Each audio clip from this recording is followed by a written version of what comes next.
സംസ്ഥാനത്ത് വ്യാജ വാഹനപുക പരിശോധനാ സർട്ടിഫിക്കറ്റ് തടയണമെന്നാവശ്യപ്പെട്ട് ഹൈക്കോടതിയെ സമീപിക്കാൻ വാഹനപുക പരിശോധനാ കേന്ദ്രം നടത്തിപ്പുകാർ. റിപ്പോർട്ടർ വാർത്തയെ തുടർന്ന് നടപടിയെടുക്കുമെന്ന് ഗതാഗത മന്ത്രി അറിയിച്ചെങ്കിലും നടപടി വാക്കിലൊതുങ്ങിയെന്നതാണ് ആക്ഷേപം. വ്യാജ സർട്ടിഫിക്കറ്റ് കരസ്ഥമാക്കിയ വാഹനങ്ങൾക്ക് കേരളത്തിൽ നിന്ന് വീണ്ടും സർട്ടിഫിക്കറ്റ് എടുക്കാനും ഉദ്യോഗസ്ഥർ കൂട്ടുനിൽക്കുന്നുവെന്നാണ് ആരോപണം. നമ്മളുടെ ബഹുമാനപ്പെട്ട ട്രാൻസ്പോർട്ട് മിനിസ്റ്റർ ഗണേശ് സാറ് ഇതിനെതിരെ നടപടിയെടുക്കാം എല്ലാം പറഞ്ഞു. അതിനുശേഷം ഇതുവരെ ഒരു നടപടി ഉണ്ടായില്ല. ഇപ്പോൾ ഡിസംബർ 1 മുതൽ 15 വരെ ലിസ്റ്റ് ഞങ്ങൾ പരിശോധിക്കുമ്പോൾ ഇത് ഭയാനകമായ രീതിയിലേക്കാണ് പോയിക്കൊണ്ടിരിക്കുന്നത്.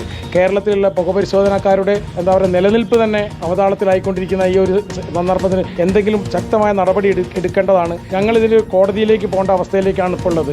കേരളത്തിന് പരിമിതി ഉണ്ടെങ്കിലും കേരളത്തിൽ നിന്ന് എടുക്കുന്ന വാഹനങ്ങൾ കേരളത്തിലാണ് ഇരിക്കുന്നത്. ആ വാഹന ഉടമയ്ക്കെതിരെ എന്തെങ്കിലും നടപടി, അതിന്റെ ഫിറ്റ്നസ് റദ്ദ് ചെയ്യുകയോ അല്ലെ പെർമിറ്റുള്ള വണ്ടികൾ പെർമിറ്റ് കട്ട് ചെയ്യുകയോ ചെയ്താൽ അപ്പോൾ കുറച്ച് ആളുകൾക്കെതിരെ നടപടി വന്നാൽ മറ്റുള്ളവർ അത് എടുക്കാതിരിക്കും. അതാണ് നമുക്ക് ചെയ്യേണ്ടത്. കേരള സർക്കാർ അങ്ങനെയെങ്കിലും ചെയ്താൽ മതിയായിരുന്നു. മലപ്പുറം ഒരു ഫിറ്റ്നസിന് വേണ്ടി പോയ ഒരു ഓട്ടോറിക്ഷന്റെ പേരിൽ അവർ ചെയ്ത കേരളത്തിൽ നിന്ന് ഒരു പുകടിപ്പിച്ചു, അതിന് ഫിറ്റ്നസ് കൊടുത്തു. അതിന് യാതൊരുവിധ നടപടിയും ഉണ്ടായില്ല.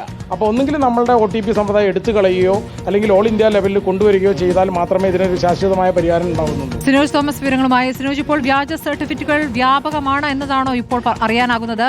നമ്മൾ വാർത്ത നൽകിയതിനു ശേഷം മന്ത്രി ഉറപ്പ് നൽകിയിരുന്നതാണ്, അതിന്മേൽ ഒരനക്കവും ഉണ്ടായിട്ടില്ല എന്നാണോ അറിയാനാകുന്നത് സിനോജ്? സ്മൃതി, റിപ്പോർട്ടർ ടിവി തെളിവ് സഹിതമാണ് ഈ വാർത്ത റിപ്പോർട്ട് ചെയ്തത്. ഉടൻ തന്നെ ഗതാഗത വകുപ്പ് മന്ത്രി ഇടപെട്ടിരുന്നു.